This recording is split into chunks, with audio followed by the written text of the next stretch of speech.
Assalamu alaikum and peace be unto you. Welcome to Sajda's Friday morning coffee talk. And we're just going to talk about life, love, and business, but we're going to focus this morning on corporate governance. Okay. And this is part two of our discussion because as we're building our businesses, as we're making that transition from becoming vendors, from being vendors and solopreneurs to actually setting up real corporate structures, it's important that we understand what that means and what that looks like. And we won't get through everything this week, but I just want to raise your awareness about it. And you can always book your sister and she can come in and help you get this all figured out. So grab your coffee, like and subscribe, and we'll be back in about 4 minutes.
O Allah, guide me among those whom Thou hast guided aright, and preserve me among those whom Thou hast preserved, and befriend me among those whom Thou hast befriended. Bless me in whatsoever Thou dost grant me, and deliver me from the evil of what Thou hast judged. Surely Thou judgest, and none can judge against Thee, and he whom Thou defendest is not disgraced. Blessed art Thou, O Lord, and exalted be Thee above what they set up besides Thee. I bear witness, nothing deserves to be served besides Thee, and I bear witness that Muhammad is Thy servant and apostle. Amen.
Assalamu alaikum. Peace be unto you. Grand rising, my family. Welcome to the Sajda Morning Coffee Talks. Y'all know we talk about life, love, and business. We're going to continue our conversation this morning on corporate governance. But before I get into it, and before I get into that, I wanted to say, I I was watching the commercials as they were playing, and I always get a little bit squirmish when somebody like reads my bio or talks about things that I've done. One, because it's who I am, but it's not all of who I am. And so it's important to me that people understand me as an evolution, as an evolving individual. That's moving and growing and expanding. And even though I'm planning my life for the next 1,000 years, so I'm planning a couple thousand of years ahead, I realize that a lot of people who exist on this dimension and this plane need to see some resumes and some bios and things like that. So that's why I had to start putting that up there. Because people live in this dimension and this level, and it's how they experience the earth. And they experience the earth by evaluating people based on their experience. And then it becomes part of like a selective service, if you will. So I put some things up there, but I've been so blessed because it's just not something that I focus on, that Allah has been able to take me from one great experience to the next, to the next, to the next. And I was thinking about my life this morning, and I was thinking about, ancestral ties and family. And I remember one time my cousin that I grew up with sent me a DM, and this was years ago. And she said, I'm paraphrasing. Basically, she was saying that she admired what I was doing with the family gift. And I thought it was so profound of her because it was the first time that I'd ever thought of it that way. Because I come from a family of very spiritually gifted, psychic and intuitive people. And she complimented me on, excuse me, how I was handling the family gift. And I say that this morning, excuse me. I say that this morning because it's important that we all think about our authentic self, our own personal gifts, and how we can really focus on not only going inside of ourselves and studying ourselves so that we show up as better and greater, more expanded people out into the world, but it's also important that we bring that expanded self to our relationships so that we don't go low vibrational when it comes to relationships and then try to come back over here in a corner and say, but I'm spiritual, I'm all that. When you just hated on your cousin, you just hated on your sister, you just treated somebody a certain way and they don't even know you tripping. So I want us to think about the expansion of ourselves. What are we planning for? I know a lot of us are planning for next week, but we also got to plan for 100 years from now, 1,000 years from now. I want to be able to say to myself, when I take that last breath, I think I left something that's going to have 1,000 or 2,000 year impact. And so if we want to make that kind of impact, we got to start going into ourselves, improving our relationships, but most importantly, improving our relationship with God and studying our purpose here on the planet Earth. So I just wanted to share that this morning. You guys know I say this all the time, that we are all on this earth, but we're all having different earthly experiences. We all see the earth differently. We all experience the earth differently. And when you start talking about generational wealth, you may not have a lot of money to leave on to the next generation, but what gifts? How did you handle the family gift, the family inheritance of whatever's innate in your bloodline, how did you handle that? And then how did you expand that on to other people? So, and for some reason, her DM just came to my mind, and I just wanted to just say that out loud.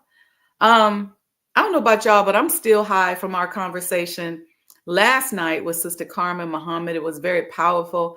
I got so mad because right before I went on the show, I looked at my email and um, and I got a message saying that the video that she put together about fashion and modesty and saving our babies was against community guidelines. And I really just wanted to curse somebody out. That's how bad I felt. Like it just really rubbed me the wrong way. So it just fired me up and inspired me to really want to support her and what it is that she's doing and taking on the big task of, making modest fashions desirable and attractive and, that next level, especially in a world where, like the world we live in, where a lot of people don't know that this whole modest fashion vibe is the vibe of the world. Because again, we're experiencing Earth based on where we are and how we're vibrating. And we're vibrating in that world that says, if you get dressed up, you have to take less clothes off. You have to wear less clothes. So the less clothes you wear, the more money you make, the better you look, so on and so forth. I remember I was watching a show one time and somebody was reviewing like red carpet looks. And every time somebody had on something flowy, they would say, "Ooh, too much fabric, too much fabric." Now, there can be a such thing as too much fabric. But in this case, these women were wearing these amazing evening gowns. And anytime somebody had a classy look, the person said, "Too much fabric, too much fabric." But when they came on the screen and they had a lot of cleavage out, they had cut out on the sides, they had legs showing and maybe a little back and little crack showing, they was like, ooh, yes, yes. And I just said, wow, and our babies are looking at this. So let's talk about corporate governance. A lot of us are starting out in business. We're starting out. I mentioned this on Tuesday when we talked about this conversation. We had this conversation. We're vendors. Nothing wrong with being a vendor. It's good to start out as a vendor. It's a way to help you do sort of like a proof of concept. That's the one wonderful thing about a business model in our community, is that we have a lot of expos and a lot of opportunities in our community for a person to be a vendor. And being a vendor is great, like I said, because it can really help you with what would be a proof of concept. So in the corporate world, we would study. We would put the beta project out there. We would gather data to see whether or not people liked it. But in our community, we got these expos. We got places where we can go and vend and just see, if people are checking for us or not.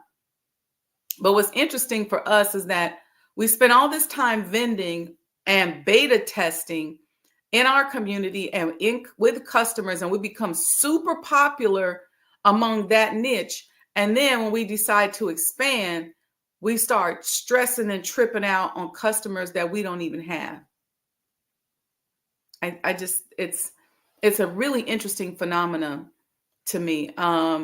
I've even had people who are starting businesses who have been vendors for years call me, and then they say, "Hey, I want to put I put a package together for them. We call it a startup package, where we're just getting them started, creating their structure for them." And I remember the sister said to me, "How do I get more white customers?"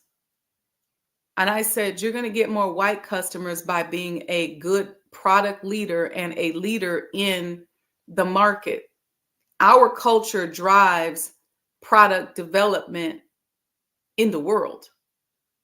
And she looked at me like, she said, that must be like some Black consciousness stuff.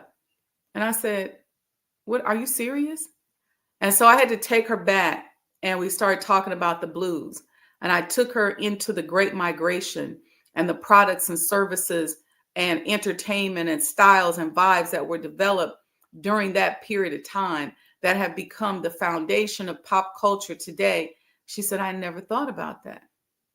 So I never thought about that. I was watching, I know how Master P and his business partner, I forget his name, they have rap snacks and they have the wrappers on the potato chip bag.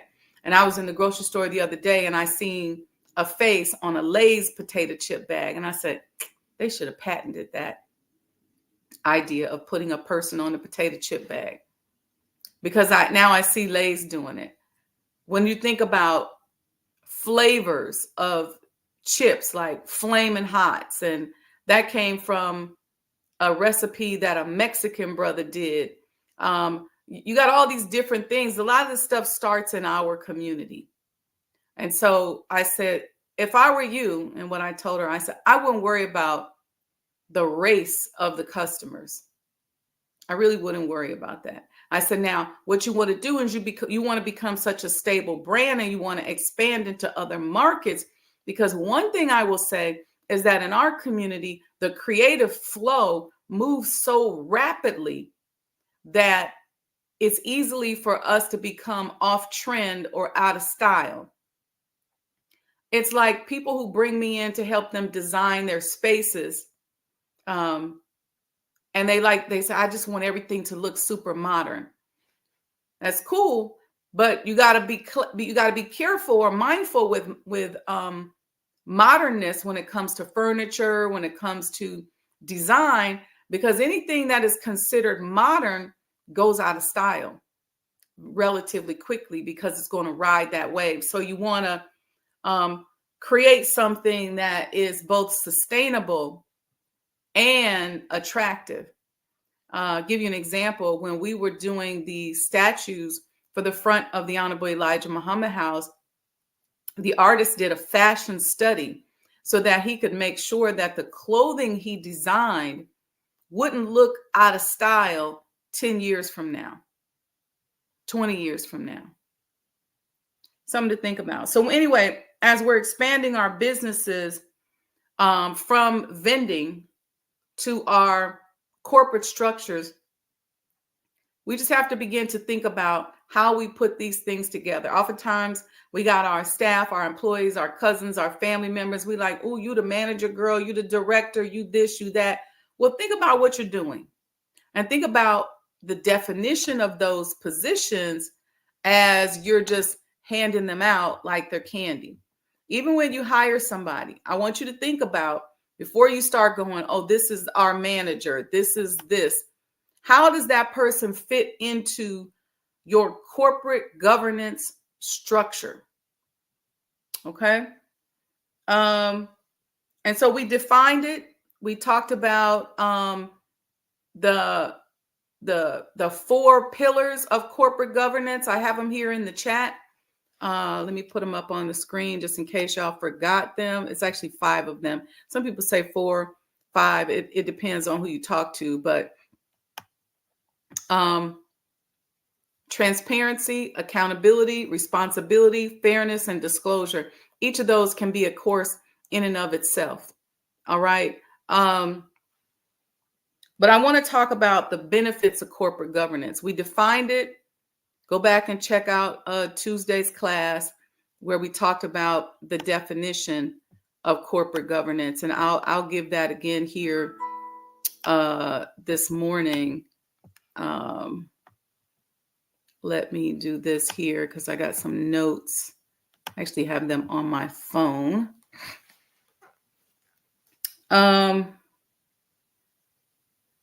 So let me just say this. What is corporate governance? Let's talk about that. Okay. Corporate governance refers to how senior leaders govern corporations. It's how we govern. It's about the structure It's about our policies, our procedures, and depending on what industry we are in, there are oftentimes certain industry regulations that have to be woven into our policies, our procedures, and our systems. Something as simple as, if you own a restaurant, sanitation procedures. You should have a sanitation policy and procedure, and that sanitation policy and procedure should be in alignment with the health department guidelines of your local municipality that governs where your business is. Okay. So anything regulatory, legal, that is important that you can't violate. And I will tell you guys right now, before you bring me in, I'm a very conservative business consultant. And what I mean by that is I will push you to take creative risks, but I'm not going to push you to take legal or structural risks. We're going to study what the laws are, what the regulations are, and we're going to stay within that box, but we can push creatively. And we can figure out how to do what we're doing differently and being different from other industry players, but we're going to play within that box of regulation and legality. So let's talk about the benefits of corporate governance. The first thing, and it kind of ties into what I was just talking about, is when you set up your business right and you make sure you got a corporate governance policy or process, is that you're going to mitigate risks.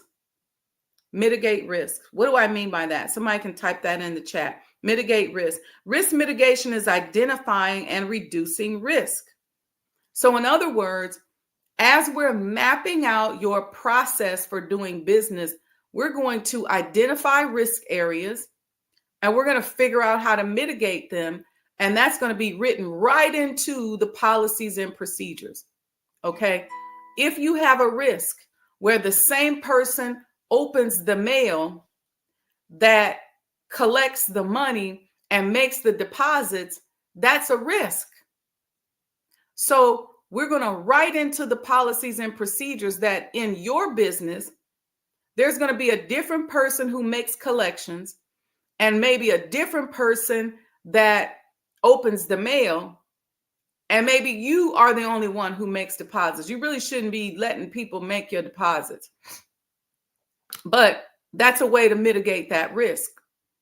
And then we're going to come back and talk about what checks and balances we put in place to make sure that that flow we just sketched out there isn't violated.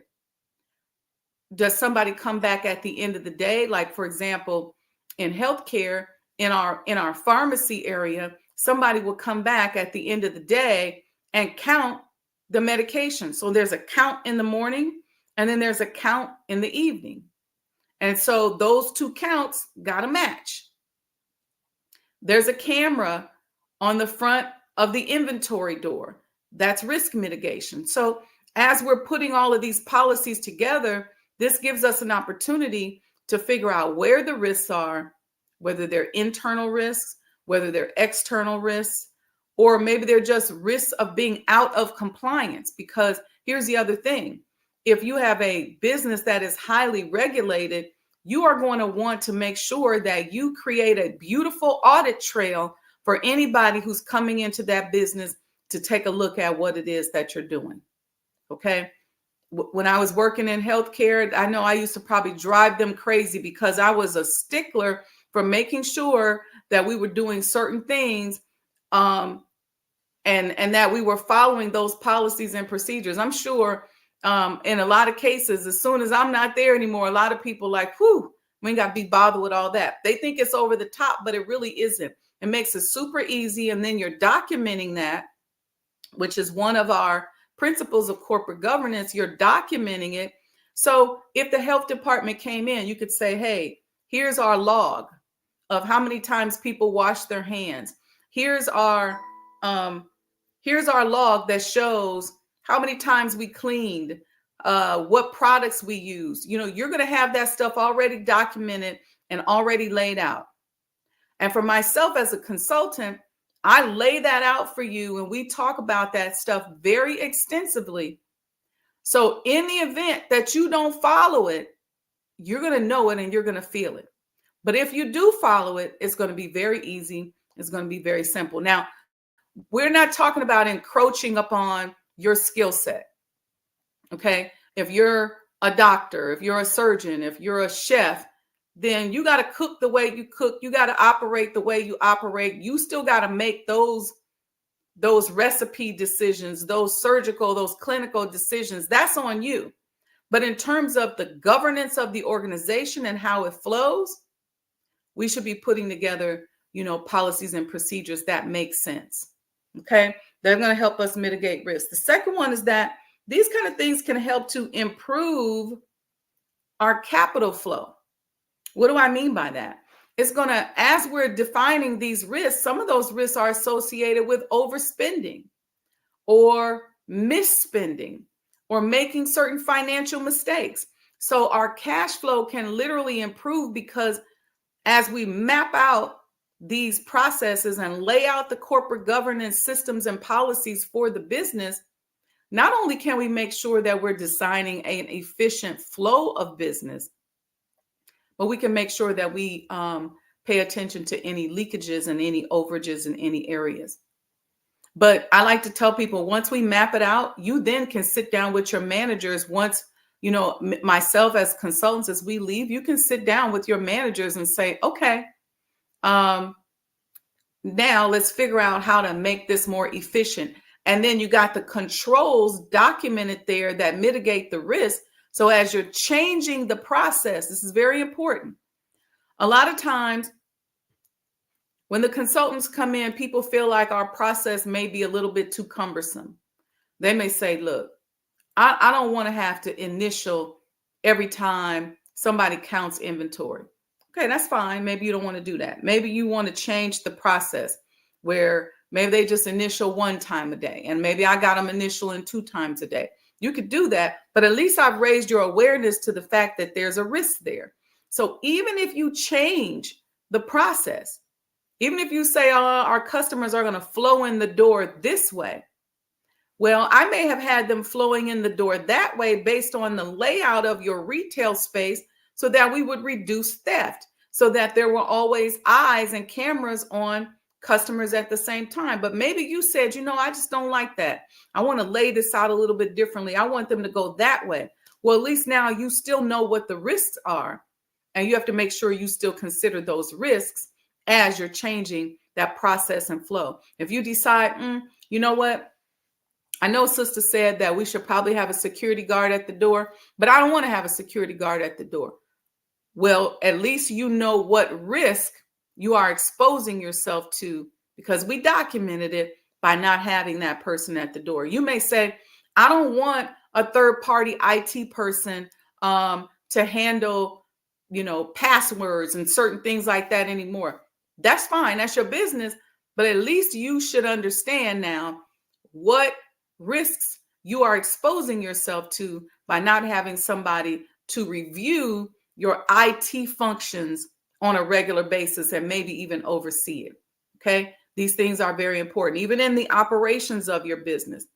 Maybe you don't really want to have a formal intake process. You have attorneys who have intake process. A lot of people have an intake process, especially those of us in the service industry. Maybe you say, as a doctor, I don't want to quite do as much initial upfront stuff. I don't know. I'm just throwing stuff out there.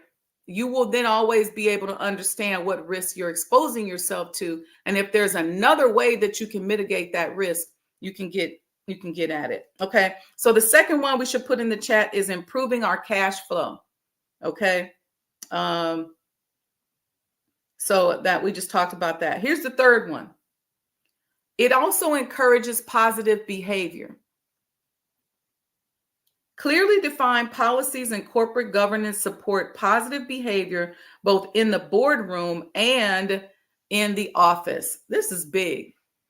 The reason why, real simple example, I gave this Tuesday. A lot of times we're flying by the seat of our pants. We really want to make sure that the person that helped us from the beginning, that cousin that's been down with us from the beginning, your auntie, your sister, your mama, you want to give them a position, but you don't really define it. Or you say, y'all gonna be the board of directors, but they also are in charge of operations. And you don't even realize that in not thinking this through and not having you come in, not having somebody come in and help you map this out, you are literally creating a corrupt board of directors. And in creating that corrupt board of directors, you are encouraging negative behavior in your business. I'm not saying your mama, your sister, your auntie, and your board members are negative. And I'm not even saying that they came to the game being corrupt, but you corrupted them because maybe you put them in a position where they're not qualified. Maybe they can't really run this aspect of the business. And here's another piece. Maybe you got them on the board and you got them running something. And in essence, they're governing themselves. So when you sit down and let's say you got an investor or you come to the table and you're saying, hey, y'all, what happened? What happened for the month of August? Our sales were down 50%. What you're going to start getting is a lot of finger pointing when you don't have the right corporate governance, because you should be able to go into each job description and each function and see where people are performing or how they're performing as a way of dictating where you hone in to determine how your sales were impacted. And it will help you to identify if your sales decrease is operationally driven or externally driven. You may say, hey, I went over my organization and everybody's doing everything perfectly. I feel comfortable with what we've put together, but maybe your product is outdated now. Maybe you changed and started using a different vendor for a specific ingredient and just don't taste the same anymore. So your customers are mad now at the lack of consistency. There's all kinds of things you can then determine, and that will help impact the behaviors of the people in your organization. Then you're not going in accusing people of stuff that they ain't got nothing to do with, or you're taking good employees and making bad managers because you're not properly defining duties. They don't have the skill set. The list goes on and on. So number 3 is it encourages positive behavior. Thank you, Owner Financing, Real Estate, and Land for putting these in the chat. Please put encourages positive behavior. The 4th one is it'll boost your corporate reputation. This is what I was talking about earlier. A lot of people don't see this, and I've had a lot of clients and people make this mistake. When you let go of those controls, when you start changing and you allow the process to break down, you impact your corporate reputation. Why? Because people who are running regulatory bodies, they're not supposed to be bullies. They're not supposed to be able to be used or manipulated to hurt somebody. That does happen. But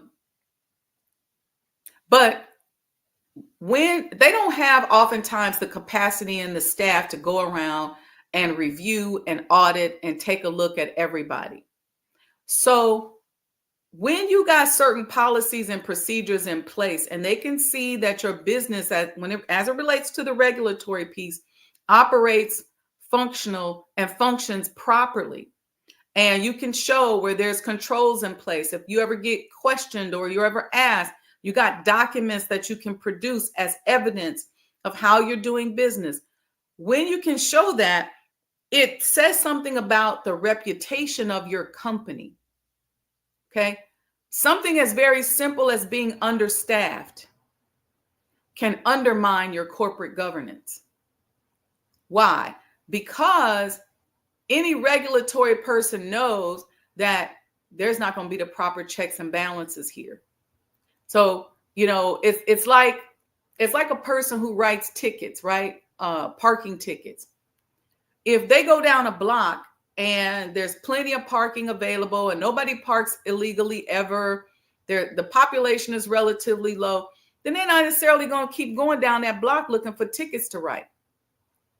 But if there's a neighborhood or a block that's always crowded, people are parking up on the curb, people parking at the fire hydrant, people are in the intersection, and they know that because of the amount of traffic in the area, well, that's where they're going to go to write the tickets, because the controls are not in place to ensure that those people are parking on the block properly.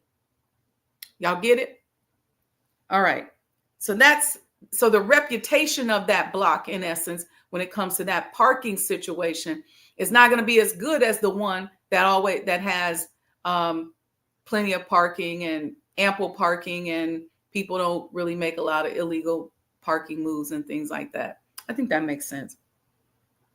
Number 5, it's going to improve your decision-making process. Let's put that in the chat. Improves your decision-making. Again, we talked about that. It's going to improve your decision-making because you're looking at the flow of your business. You're looking at these policies and procedures right out here in front of you. You can go in and tweak. You can make decisions. You can go in and say, we're having a problem in a certain specific area. Well, I can look at the policy and procedure. Let's first analyze whether or not, let's do an operations review or operations audit, and let's just make sure that everybody's doing what they're supposed to do. You'd be surprised, something as simple, especially when you're in the service industry, as having a person that checks in with the customer can be key. If you run a spa, for example, and you have a spa attendant that greets your guests as they come in the door, that gets them checked in. When they go in the tranquility room and they're waiting for their service after they've gone to their locker and put their robe on, you got somebody that comes in and offers them some water and asks them, do they have any questions? Maybe gives them a quick tour. Believe it or not, writing something like that into your policies and procedures is going to save you a lot of headache. Because what happens to customers, when they're sitting there, they in their own mind. And if you can answer and have different touch points throughout the process, you can help direct their mental state, but you also can help answer any questions. You can help where you can make certain improvements. Something as simple as that. Something as simple as when they finish their massage or their facial or whatever, you got a attendant that comes and gets them and says, how you doing, Miss Muhammad? How was your experience today? Well, come right on up. Even if they're offering some upsell, we have this new skincare line. We have some candles. We've got some crystals. We got all these different things. Take a moment to take a look at everything, and I'll come back out. Or I'll go and get your skincare consultant to see what he or she recommended for you, and I'll be right back. So I'm taking care of the person along the way. And so some of y'all may say, yeah, but that's an extra expense. But it's also extra money that can be made as well. And it's money that can be saved. How? I'm upselling these products I got at the end of the procedure because the person's coming out and they're spa drunk and they're ready to just go home with their tea and lay down. They just want to get to their car, and I'm stopping them. And I'm saying, you know what? We also, that tea you had when you first got here, we sell that as well. Did you like that? Well, I can include some of that for you for 50% off. And I just talked to your dermatologist, your skincare consultant that just did your facial, and she's recommending the following skincare line. Did you have any questions about that? Did you want me to ask her to come out and have that conversation with you? So now we're upselling. Okay. Now you get to the counter, you got the tea, you got a candle, you got the skincare, and you're paying for your service. Not to mention that spa attendant is eyeballing the spa as they're walking through. Is the bathroom clean? Is there anything on the floor? Oh, excuse me. Can y'all get that up? Or let me get this paper up off the ground. Or what's that smell? Look like somebody came in and they was smelling a little pungent. Let me go and get the spray. Let me wipe down over here. That person is eyeballing your space as they're serving sort of as a concierge or an attendant. And it's going to help you because it's going to prevent you from losing money because people had a bad experience. So something simple as that. Simple as writing that into your policies and procedures, that there's got to be a person that's on duty all day. Different shifts, can be several part-time people, but that is their job, to go around, check on people, places, and things. Can save you a lot of heartache. All right. Number 6, it'll help you attract talented team and staff, because when you have interviews, you're very clear about what it is that you want. The challenge today that we have in business is that most jobs are hybrids. It's not like back in the day where you just came in and you did that one job and that was all you did. Now people want you to do 2 or 3 things, but being able to have everything mapped out allows you then to pivot and create very clear and distinguished job descriptions. Okay, so it's going to attract better talent, because you can attract and retain better talent because it's just clearer. People like to come into a system. People like to come into a process. All right. It's going to improve your reporting or your ability to be transparent and your disclosures. So it's going to improve reporting. As I mentioned, you got that regulatory body that's looking at you, that's paying attention. That regulatory body is looking for that report. Let me see your sanitation reports. Let me see your sanitation policy and procedure. And let me see how you complied with what you said your policy and procedure is.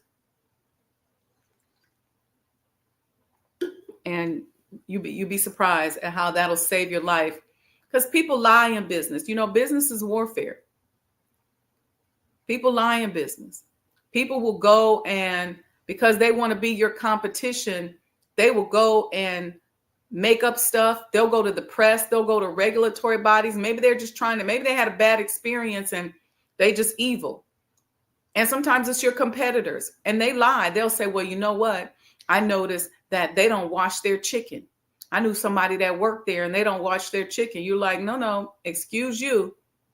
Not only do I have a camera here in my prep area and I can give you footage at any time of the day, but I also have documentation where each person who prepped the chicken documented what they did or signed off or initialed here in this box beside each procedure. And I got another employee who witnessed it, or I witnessed it. But people, trust me, don't sleep on how people lie. I was having this conversation yesterday with my ex-business partner, and he's had so many competitors to lie on him because he's saved so many lives and so many limbs.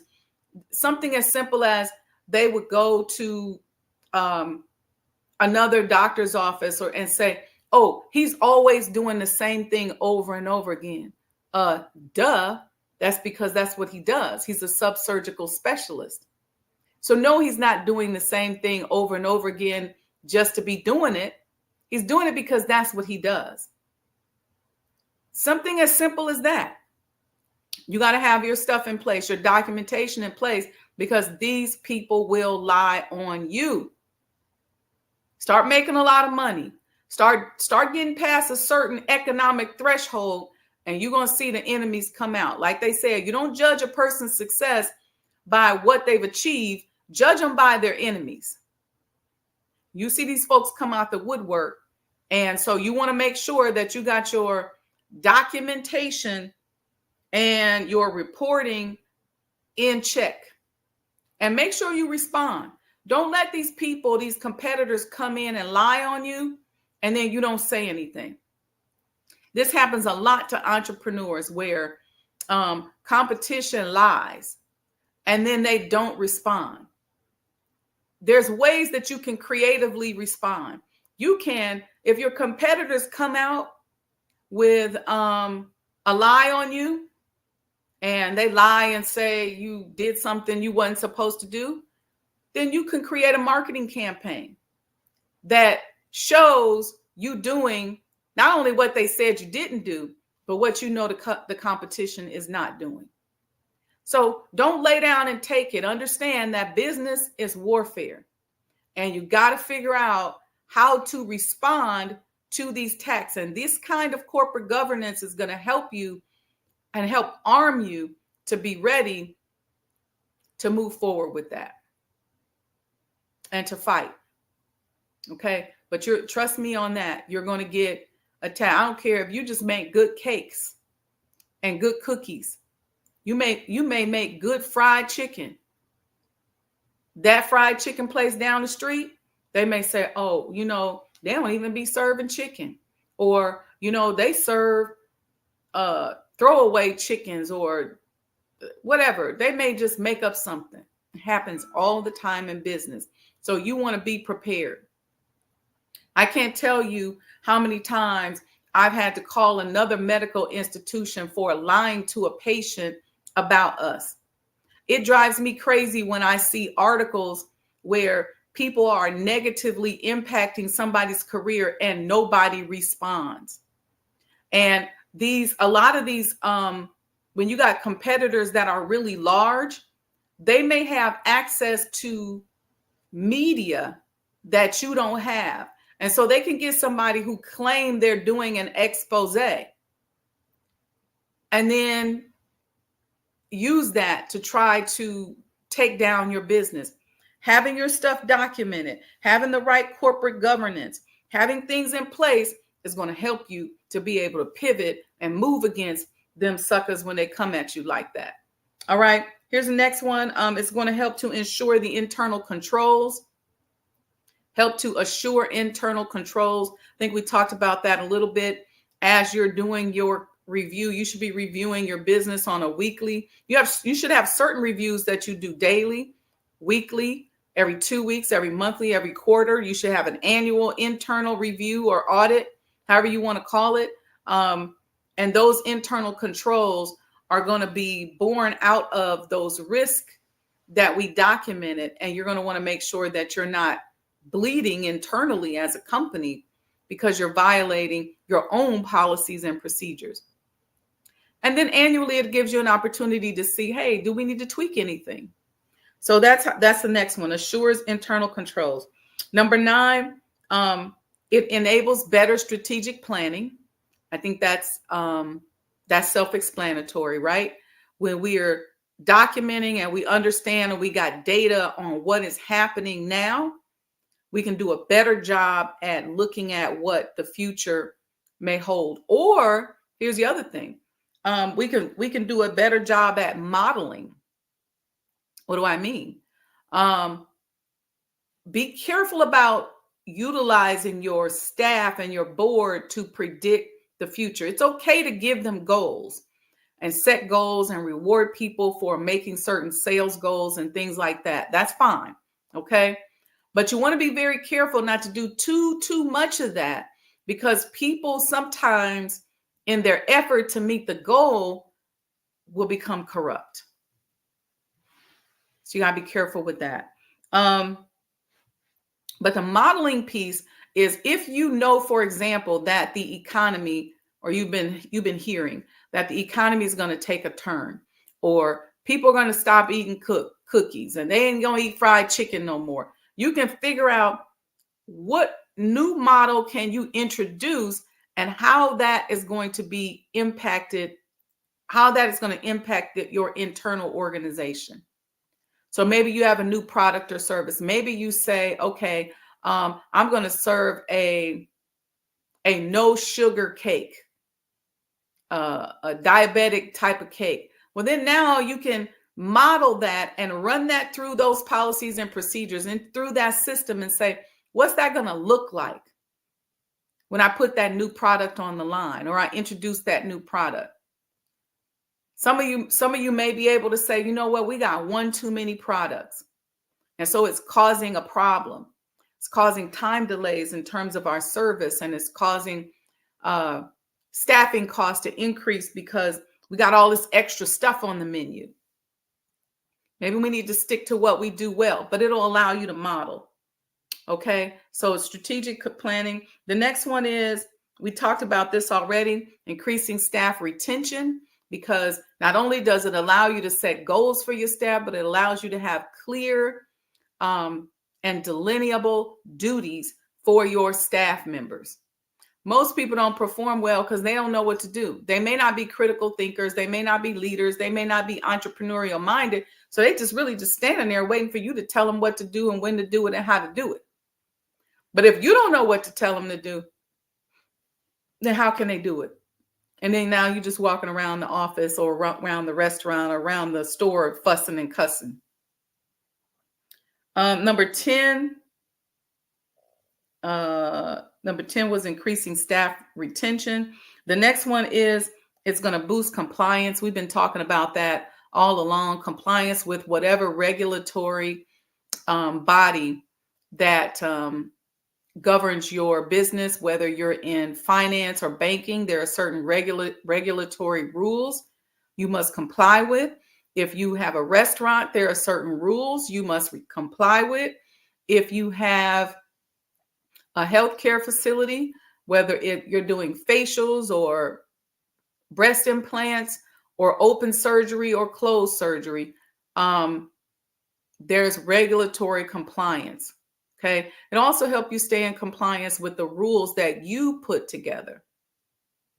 Okay. So that next one is boost compliance. And then lastly, it's going to really help you to limit the conflicts of interest. And I spoke about that a lot on Tuesday, and I mentioned it again today. A lot of times we put together these boards and they govern themselves, and there's huge conflicts of interest. When issues arise, they're not good at resolving issues. They're not good at getting to the bottom of things and investigating, because they're going into it trying to protect themselves. And that's probably one of the most difficult things, and why you see when companies get a lot larger, there's a huge separation between, say like the advisory board and the operations staff, and the liaison might be the CEO. Or you may have a second level team that the CEO is over, that includes like your director of operations, your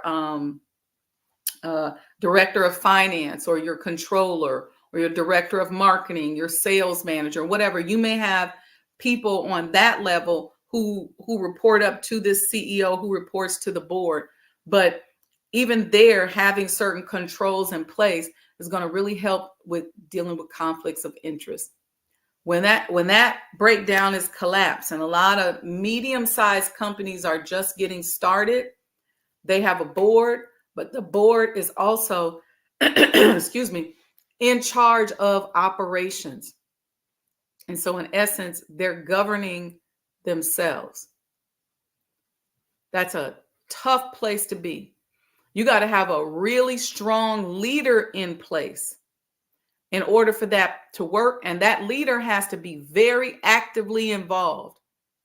That leader is now your control, your internal control. Otherwise, you got these 9 people on your board, or however many people you got on your board. And if each of them are overseeing, let's say, a director or a manager, let's say you got a person on the board and they're a sales director, but they're also a board member, and they're also in charge of the sales team and the sales goals. You got a conflict of interest happening there, because they're going to be trying to protect themselves in those meetings. If somebody sits down in a meeting and says, the sales team ain't worth the what, they might get offended. I'll give you a perfect example.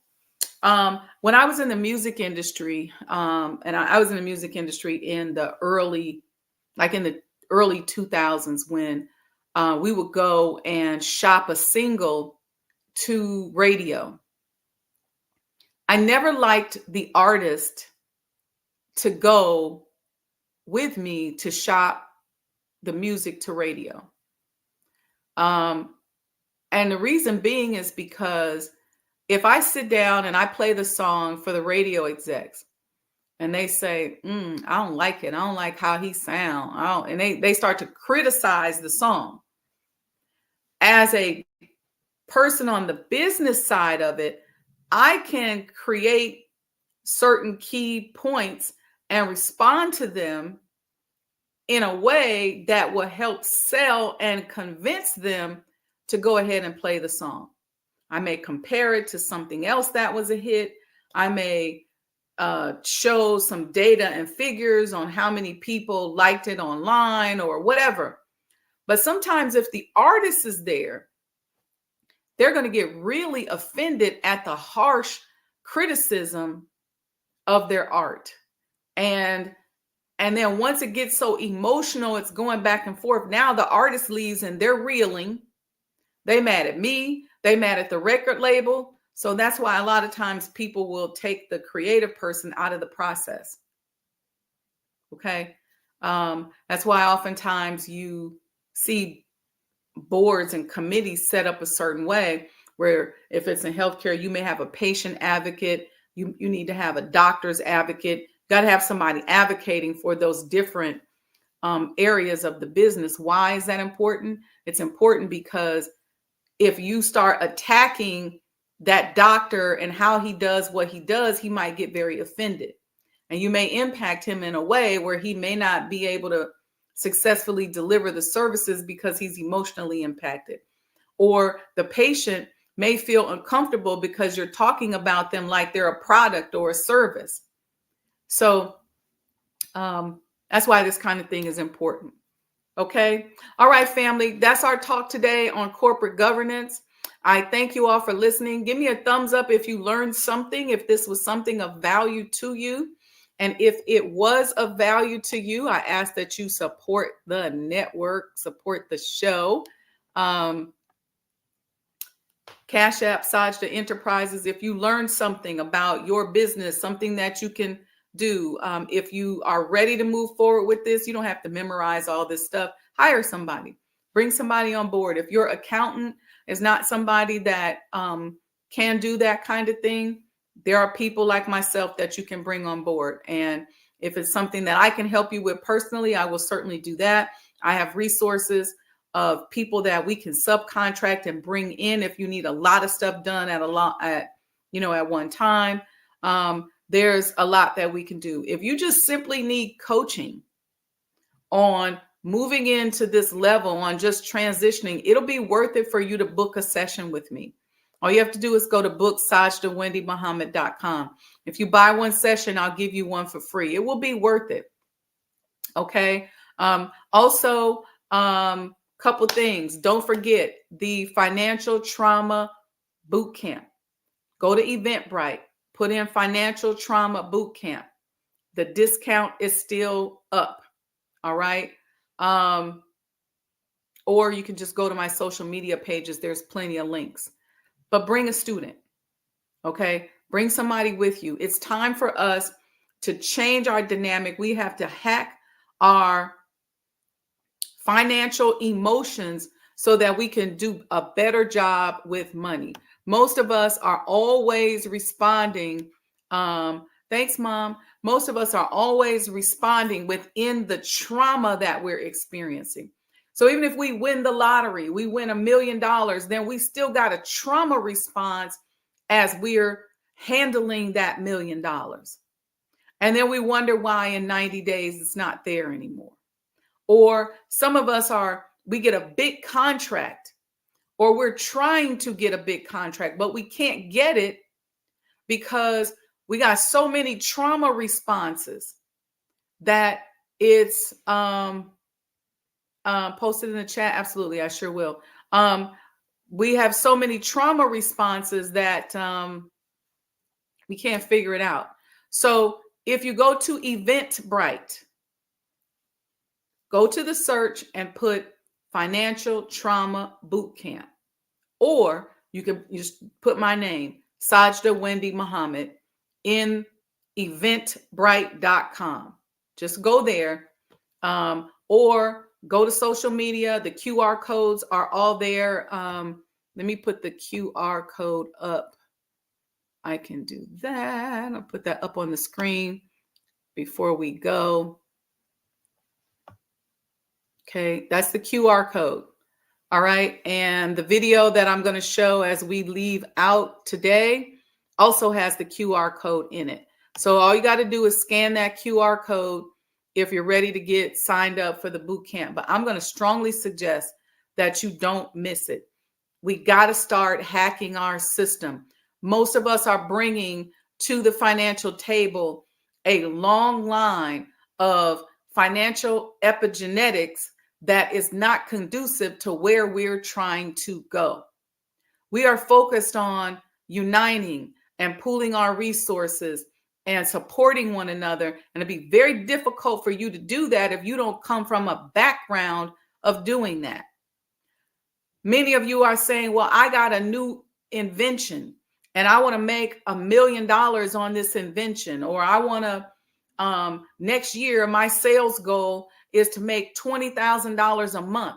Well, if you've never made $20,000 a month, you're going to need some help so you can see past the blind spots, so you can figure out, where does my mind need to be so that I can attract that $20,000 a month, especially if right now you only at $2,000 a month. So there's a consciousness attached to whatever it is that you're making right now. And I know a lot of people don't like to hear it. I'll tell you this one last story. One of my girlfriends was dating a guy and they had gotten engaged. And next thing I know, she broke up with him. And I said, what happened? She said, he only made $18 an hour. And I said, well, didn't you know that before you started dating him? I thought, he was working on something. She said, I realized that his consciousness was so attached to that $18 an hour energy flow that there was nothing I could do to help him get up off of it. And I had to sit back like, whoa. So she said, there's a consciousness attached to $18 an hour. And she said, and I was willing to marry him if I could see that he was moving into a $150 an hour consciousness. But because he wasn't, and he wasn't able to deal with his trauma, he wasn't ready to deal with the trauma, she decided to not marry him. That's true with anything. I'm not down on any brother, no matter where you are on the income scale. You can always change any brother or sister. You just got to change your consciousness and your energy flow.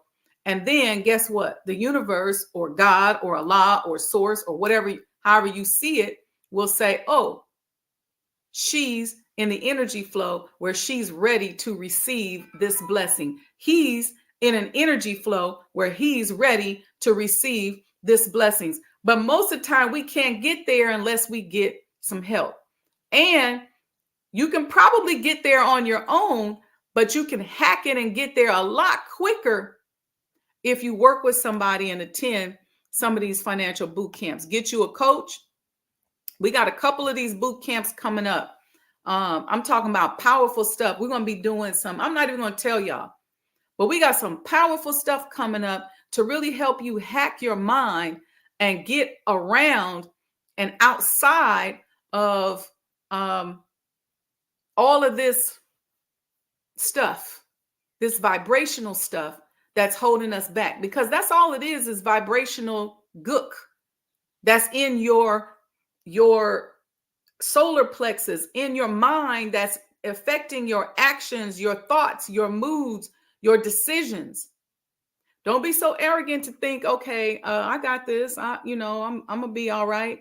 Brother said, I need help. Yeah, we all need help. And so we have to heal together. And I think we have to be a big person to say, hey, I need help. And it don't hurt, because you never know. I've gone to workshops and sat there all day and only heard one thing that I didn't know. But that one thing that I didn't know changed my vibration and tweaked me just enough that I ended up meeting a goal.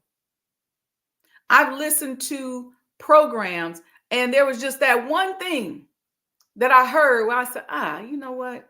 I got it. And then the next thing, the rest is history. All right. So the QR code is there. Sign up, sponsor somebody. It's Sunday from August 11th from 6 to 9 p.m. Central Time. All right. And we'll talk to you all tomorrow, right before the Bud Billiken Day parade on the Sajda Saturday morning coffee talks.